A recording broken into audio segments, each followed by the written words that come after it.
नमस्कार भक्तों, आप देख रहे हैं सनातन दिव्य ज्योति। आज की यह कथा केवल सुनने के लिए नहीं है, यह आत्मा को जगाने वाली कथा है। शास्त्रों में कहा गया है कि जो व्यक्ति ज्ञानवर्धक कथा को बीच में छोड़ देता है उसका पुण्य अधूरा रह जाता है। इसलिए आपसे विनम्र निवेदन है कि इस कथा को अंत तक अवश्य सुने। बहुत समय पहले भारतवर्ष में एक नगर था जिसका नाम था सत्यपुर। यह नगर अपने धर्म, मर्यादा और संस्कारों के लिए जाना जाता था। यहाँ के लोग साधारण थे, पर उनके जीवन में नियम और अनुशासन था। इसी नगर में एक व्यक्ति रहता था, अर्जुन दास। अर्जुन दास कोई राजा नहीं था, न ही किसी बड़े घराने से था। वह एक साधारण व्यापारी था, पर उसमें एक विशेष गुण था, वह तेज बुद्धि का था। लोग कहते थे कि अर्जुन दास जो काम हाथ में ले ले उसे सफल करके ही छोड़ता है। धीरे धीरे उसका व्यापार बढ़ने लगा और उसके साथ बढ़ने लगा लोगों का सम्मान। अर्जुन दास के घर का वातावरण भी शुरुआत में शांत और संस्कारों से भरा हुआ था। पिता उसे बार बार समझाते थे, बेटा सफलता से बड़ा संस्कार होता है। माता कहती, जो आदत आज छोटी लगती है वही कल जीवन बना देती है। पत्नी भी अक्सर प्रेम से कहती, जितना मिला है उसी में संतोष रखना सीखो।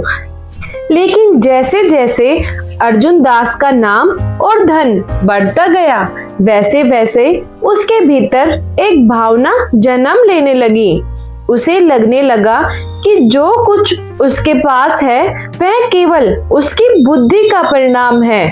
उसे किसी की सीख, किसी की सलाह अब जरूरी नहीं लगती थी। वह बड़ों की बातें सुनता जरूर था, पर मन से नहीं। संतों के प्रवचन में जाता, पर केवल परंपरा निभाने के लिए। अब उसके मन में एक अदृश्य दीवार खड़ी हो चुकी थी और उसी दीवार के उस पार धीरे धीरे उसकी आदतें बदलने लगी थी। अर्जुन दास यह नहीं जानता था कि मनुष्य का पतन कभी अचानक नहीं होता। वह उसकी रोजमर्रा की छोटी छोटी आदतों से धीरे धीरे बनता है और अब वही आदतें उसके जीवन की दिशा तय करने वाली थी। अर्जुन दास की सफलता अब केवल बाहर दिखाई देती थी, भीतर कुछ और ही चल रहा था। जिस व्यक्ति के चेहरे पर पहले शांति रहती थी, अब वहां जल्दबाजी और बेचैनी साफ दिखने लगी थी।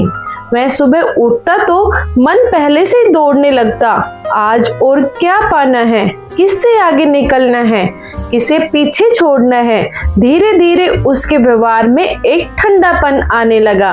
वह बात तो करता था पर सुनता नहीं था। वह सलाह देता था पर स्वीकार नहीं करता था। जब उसके पिता कभी प्रेम से कहते, बेटा धन से बड़ा धर्म होता है, तो अर्जुन दास मन ही मन सोचता, धर्म पेट नहीं भरता।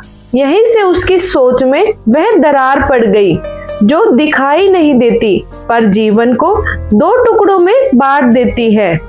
अब उसे हर व्यक्ति कमतर लगने लगा। जो उससे सहमत नहीं होता वह मूर्ख लगता, जो उसे रोकने की कोशिश करता वह शत्रु लगता।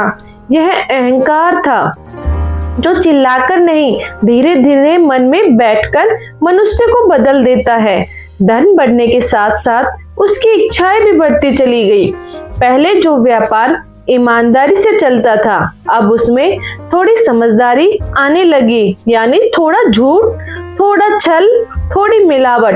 वह खुद को समझाता, आज के समय में अगर चालाकी न हो तो आदमी पीछे रह जाता है। उसे यह समझ नहीं आया कि चालाकी और चरित्र में बहुत पतली रेखा होती है और जो उसे पार कर जाए वह कब गिरता है उसे पता नहीं चलता। घर का वातावरण भी बदल चुका था। पत्नी के शब्दों में अब पहले जैसी गर्माहट नहीं थी। बच्चों की आंखों में डर उतरने लगा था। जब पत्नी कभी धीरे से कहती, इतना गुस्सा ठीक नहीं, तो अर्जुन दास तीखे स्वर में जवाब देता, तुम घर संभालो, दुनिया की चिंता मुझे करने दो। उसे यह एहसास नहीं था कि उसका क्रोध घर की दीवारों में नहीं, बच्चों के मन में भर रहा है। अब वह हर छोटी बात पर भड़क उठता। कर्मचारी गलती करे तो अपमान, परिवार सवाल करे तो क्रोध। क्रोध अब उसके स्वभाव का हिस्सा बन चुका था, और जब क्रोध आदत बन जाए तो विवेक चुप हो जाता है। गलतियों का बोझ बढ़ा तो सच बोलना कठिन होता गया। अब हर स्थिति को संभालने के लिए झूठ का सहारा लिया जाने लगा।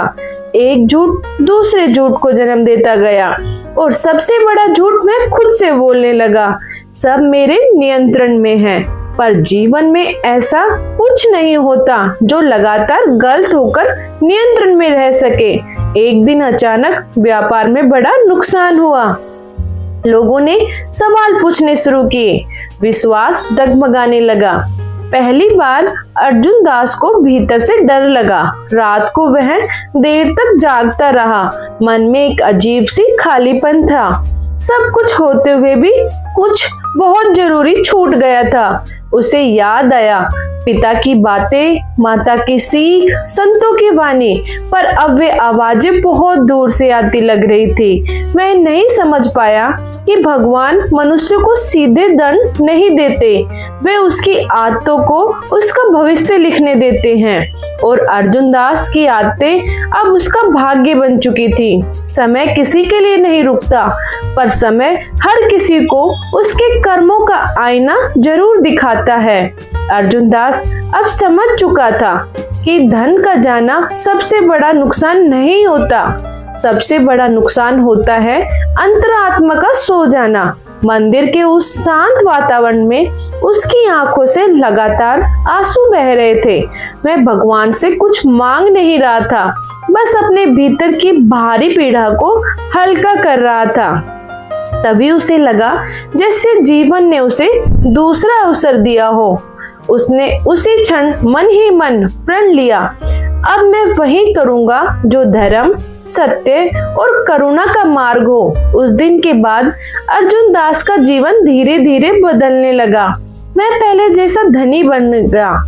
अब वह शांत और संतुलित था। उसने जाना कि जो मनुष्य अपने दोषों को पहचान ले, वही वास्तव में ज्ञान की ओर पहला कदम रखता है। और आज यह कथा केवल अर्जुन दास की नहीं है, यह हम सबकी कथा है। हम सब कभी न कभी इन चार आदतों के शिकार बनते हैं। अहंकार जो हमें झुका नहीं पाता, लालच जो कभी तृप्त नहीं होता, क्रोध जो अपनों को पराया बना देता है, झूठ जो जीवन को खोखला कर देता है। जो मनुष्य इन चारों पर नियंत्रण पा लेता है, उसका जीवन स्वतः ही सही दिशा में चल पड़ता है। भक्तों, यदि इस कथा ने आपके मन को थोड़ा भी छुआ हो तो इसे केवल सुनकर न छोड़ें। कमेंट में राधे राधे अवश्य लिखें। ऐसी ही ज्ञानवर्धक, हृदय को छू जाने वाली सनातन कथाएं तो सनातन दिव्य ज्योति चैनल से जुड़े रहें। कथा को लाइक और शेयर, ताकि यह ज्ञान अधिक से अधिक लोगों तक पहुंच सके। भगवान आप सभी को समृद्धि और सद्मार्ग प्रदान करे। राधे राधे। जय श्री कृष्ण। जय सनातन धर्म।